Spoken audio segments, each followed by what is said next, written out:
نماز کے تشہد میں رفع سبابہ یعنی یہ شہادت کی انگلی کو تشہد میں بلند کرنا، اس کا سنت طریقہ کیا ہے اور کیا اسے حرکت دینا بھی سنت ہے؟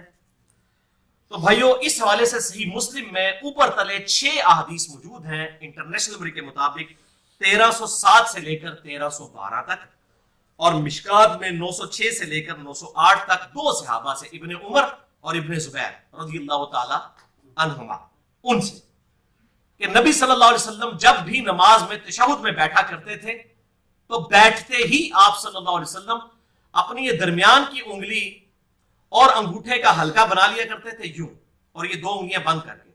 ایک یہ طریقہ ہے ان 6 حدیثوں میں، اور دوسرا یہ ہے کہ آپ صلی اللہ علیہ وسلم 53 کا عدد بناتے تھے۔ اب یہ عربی میں سمجھانا ذرا مشکل کام ہے، وہ لمبا اور ٹائم لگ جائے گا۔ 53 یہ ہے کہ آپ کی تینوں انگلیاں بند کر کے اس شہادت کی انگلی کی جڑ کے اوپر یہ انگوٹھا رکھ لیں، اس کو کہتے ہیں 53 کا عدد، جو عرب میں شمار کیا جاتا تھا ہاتھ کے اوپر۔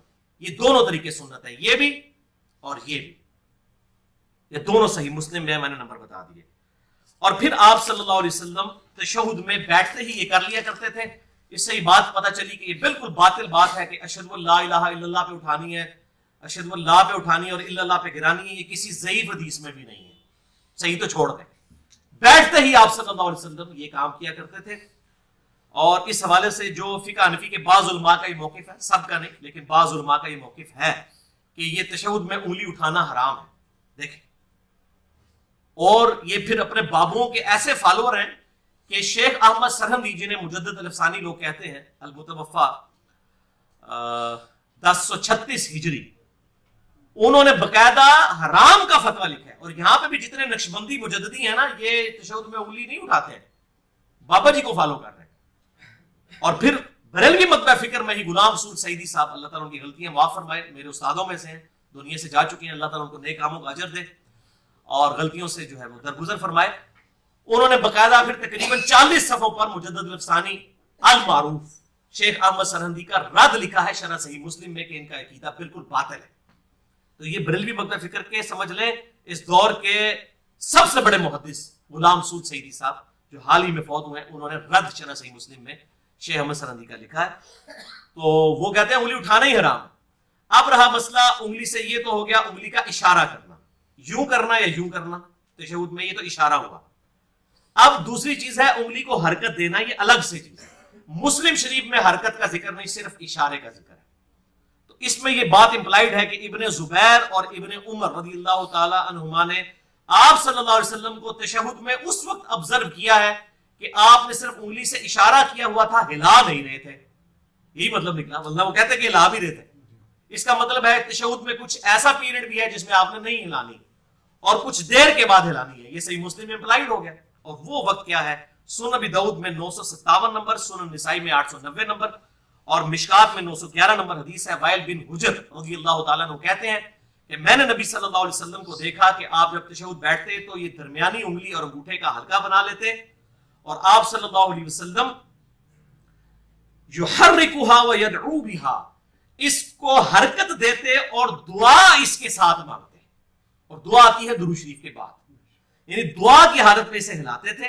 اسی لیے وہ مسلم شریف میں ابن زبیر اور ابن عمر سے یہ نہیں آیا کہ وہ ہلا رہے تھے، اس وقت صرف اشارہ ہے، دعا میں اسے ہلانا ہے۔ لہذا شیخ زبیر لذیذ صاحب کا موقف بالکل ٹھیک ہے، جو انہوں نے میرے ساتھ انٹرویو دیا تھا جو 17 جون 2009 کو 100 questions with شیخ زبیر لذیذ، تقریباً 50,000 سے زیادہ لوگ دیکھ چکے ہیں، میرے ساتھ 1 to 1 ان کا انٹرویو تھا، اس میں بھی انہوں نے کہا کہ صرف دعاؤں میں اسے ہلانا ہے۔ اور بعض جو علماء عرب ہیں اور یہاں پر بھی کچھ کٹر قسم کے سلفی جو ہیں، سب نہیں کچھ لوگ، ان کا یہ موقف باطل ہے کہ پورے تشہد میں اسے ہلانا نہیں، صرف دعاؤں میں۔ اب دعاؤں میں امپلائیڈ یہ ہے کہ پھر پہلے تشہد میں نہیں ہلائیں گے، اس میں بھی آپ دعائیں پڑھ سکتے ہیں، آپ صلی اللہ علیہ وسلم ثابت ہے، دعا تک پہنچے تو ضرور کریں، وہ میں حوالہ بھی دے دیتا ہوں۔ آخری تشہد میں تو دعاؤں کے اندر اسے ہلانا ہے۔ اور اس حوالے سے شیخ زبیر صاحب نے توضیح الاحکام پہ بھی صفحہ نمبر 386 پہ یہ بات لکھ دی کہ صرف دعاؤں میں ہلانا ہے۔ آج سے 4 مہینے پہلے مجھے انڈیا سے ایک ای میل آئی جی، اب وہ ایک بڑے مشہور مولوی صاحب ہے، میں ان کا نام نہیں لیتا، انڈیا کے ہیں، وہ پھر بالکل پرسنل بات ہو جائے گی، اکثر باتیں بے حوالہ کرتے ہیں، بلکہ میں نے تو مطلب ڈاکٹر ذاکر نائک کے علاوہ تو میں نے کسی کو نہیں دیکھا کہ وہ حوالے دیتا ہو یا میں حوالے دے رہا ہوتا ہوں، باقی تو سارے جو منہ میں آتا ہے وہ بول رہے ہوتے ہیں بغیر حوالوں کے۔ تو اس نے بھی بات کر دی کہ نہیں جی نہیں، ہم تو اس لیے یہ جو الفاظ ہیں युहर्रिकुहा व यदऊ बिहा, तो पूरा तशहुद ही दुआ है, तो इसलिए हम पूरे, तो दुरूशी भी दुआ है। On the face of argument बात बिल्कुल ठीक है कि दुरूशी भी दुआ है। तो मैंने उस भाई को जिसने ईमेल भेजी, मैंने कहा बात यह कि भाई क़याम जो है सूरतुल फातिहा क़िराअत नहीं है क्या?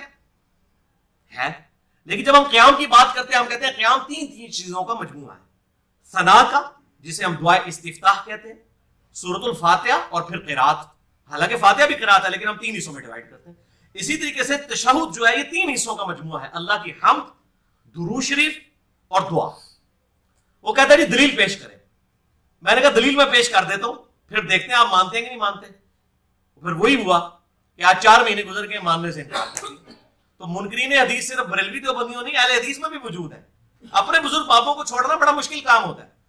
तो उन्होंने फिर दोबारा इतनी भी तौफीक नहीं की कि आपने हदीस पेश कर दी है तो मैं रुजू करता हूं, या मेरे जो मौलवी साहब रुजू करते हैं या मेरे बाबा जान जो है वो रुजू कर लेते हैं, जिनका मैं फॉलो नहीं किया। अब मैं आपको हवाला दे देता हूं, सुनन निसाई में 1720 और 1721 नंबर हदीस है सही सनद के साथ।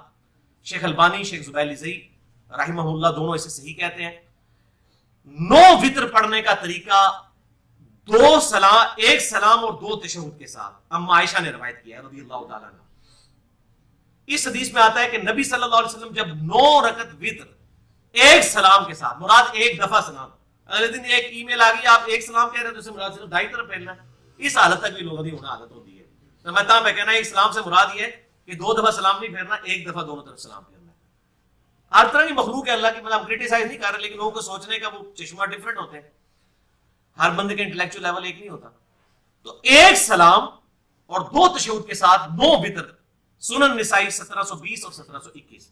उसमें अल्फाज है कि आप सल्लल्लाहु अलैहि वसल्लम 8वीं रकत में तशहुद में बैठते, पहली 7 रकतों में ना बैठते, 8वीं में बैठते और उसके बाद अल्लाह की हम्द बयान करते, फिर नबी सल्लल्लाहु अलैहि वसल्लम पर दुरूद पढ़ते। ये अगले दिन किसी बरेलवी मौलवी ने कहा कि नबी सल्लल्लाहु अलैहि वसल्लम तो दुरूद शरीफ नहीं पढ़ते, उन्होंने अपने आप तो आप पढ़ना चाहिए, पाई मौजूद है सुनन निसाई के अंदर, खुद अपने ऊपर दुरूद पढ़ते और उसके बाद अल्लाह से दुआएं मांगते और फिर आप सल्लल्लाहु अलैहि वसल्लम सलाम फेरे बगैर 9वीं रकत में खड़े होते, फिर 9वीं रकत में बैठ के तशहुद के और दुआएं पढ़ने के बाद सलाम फेरते।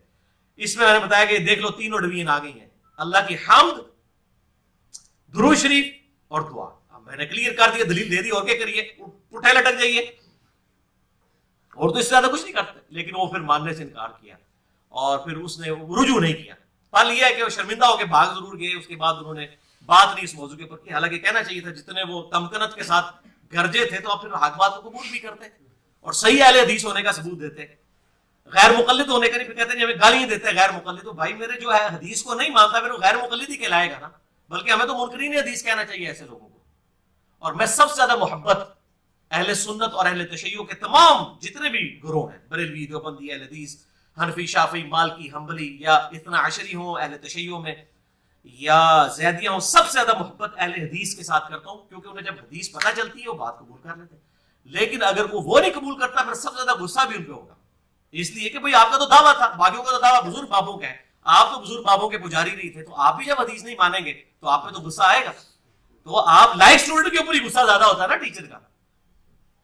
तो अब माने कि यार ये बात हक है, नहीं कबूल की। तो इस हदीस सुनन निसाई 1720 और 21 के अंदर सलफियों के लिए भी फकी है, सारे सलफी नहीं जो कट्टर किस्म के वो वाले हैं, और हनफियों के लिए फकी है कि उनके नजदीक वितर है वाजिब, और वाजिब और फर्ज नमाज में वो कहते हैं कि जैसे ही आप दुरूद शरीफ पढ़ लेना अल्लाहुम्मा सल्ली अला मुहम्मद, तो सजदा साहब वाजिब हो जाता है। उनके लिए फकी है कि आप सल्लल्लाहु अलैहि वसल्लम ने दुरूद शरीफ भी पढ़ा, दुआएं पढ़ी 8वीं रकत में, और उसके बाद हम 9वीं के लिए खड़े हुए, लिहाजा आप सल्लल्लाहु अलैहि वसल्लम पर सजदा साहब तो वाजिब हो गया, नाउज़ बिल्लाह जानबूझकर, ये उनके लिए पक्की हो गई। और सजदा साहब वाले लेक्चर में भी मैंने हदीस कोट की है, मसला नंबर 92 में, सजदा साहब के 5 सुन्नत तरीके और उसके 8 मुकामात के किन मुकामात पर सजदा साहब वाजिब हो जाता है, और 5 ऐसे मुकामात जिनके ऊपर नहीं होता, वो मैंने डिटेल के साथ मसला नंबर 92 अहले सुन्नत पाक.com पे। तो ये हनफियों का रद्द हो गया। और सलफियों का इस मामले में हो गया कि वो जो ये कहते थे, शेख जुबैर साहब के ऊपर तान करते थे कि जो वो कहते हैं दुआओं में हिलाना चाहिए, तो मैंने अल्फाज जो है वो बताया, युहर्रिकुहा व यदऊ बिहा। और यहां सुन्नत निसाई से पता चल गया कि 3 चीजें हैं तशहुद में, हम्द, दुरूद शरीफ और फिर दुआ। ये अल्हम्दुलिल्लाह इस हवाले से मौक़िफ़ बिल्कुल क्लियर हो गया। सुनन निसाई में एक और हदीस है 1161 नंबर कि आप सल्लल्लाहु अलैहि वसल्लम तशहुद में जब ये उंगली उठाते तो मुसलसल इस उंगली की तरफ देखते रहते थे, उंगली की तरफ देखते रहते थे तशहुद की हालत में। यहां पर नजर रखना ये सुन्नत है। सुनन अबी दाऊद में 991 नंबर हदीस है कि आप सल्लल्लाहु अलैहि वसल्लम की उंगली हल्की सी झुकी हुआ करती थी, ऐसे नहीं उंगली खड़ी करते थे आप सल्लल्लाहु अलैहि वसल्लम।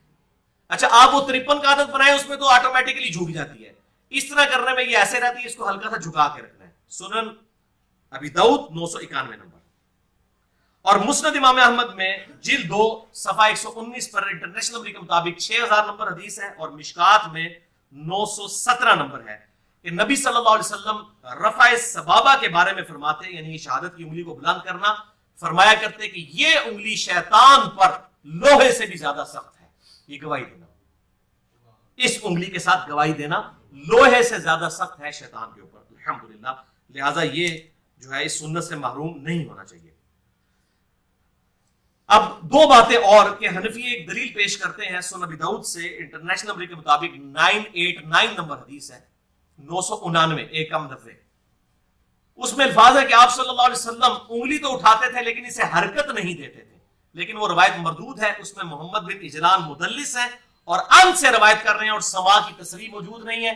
और मुदल्लिस की अन वाली रवायत जो है, सिका मुदल्लिस की भी अन वाली रवायत बगैर समा की तसरीह के ज़ईफ होती है। ये सही मुस्लिम के मुकदमे में पेट्रोल है, लिहाजा वो बिल्कुल जाली रवायत है। और इसी तरीके से ये तो हनफियों के लिए हो गया तोहफा, सलफियों के लिए एक तोहफा है, खुसूसन उलमाए अरब के लिए। मुस्नद इमाम अहमद में इंटरनेशनल नंबर के मुताबिक जिल्द 4 सफा 317 पर 18878 नंबर हदीस वो पेश करते हैं कि आप सल्लल्लाहु अलैहि वसल्लम 2 सजदों के दरमियान जलसे की हालत में भी उंगली बुलंद करते थे, यूं। और यहां भी मैंने कुछ लोगों को देखा है, तो ये बिल्कुल जाली रवायत है। इसमें सुफियान सौरी मुदल्लिस हैं और अन से रवायत कर रहे हैं, और सुफियान सौरी नहीं तो अनुकूल ना चाहिए, क्योंकि जामिया तिरमिज़ी में जो इब्ने मसूद की हदीस है 257 नंबर बगैर रफ़अल यदैन वाली, वो ज़ईफ़ ही इब्ने मसूद की जो है वो इसकी सुफियान सौरी की तदलीस की वजह से। ये सेम हुक्म है इस रवायत के अंदर भी कि 2 सजदों के दरमियान जो है उंगली उठाना, ये बिल्कुल बातिल रवायत है, जाली रवायत है।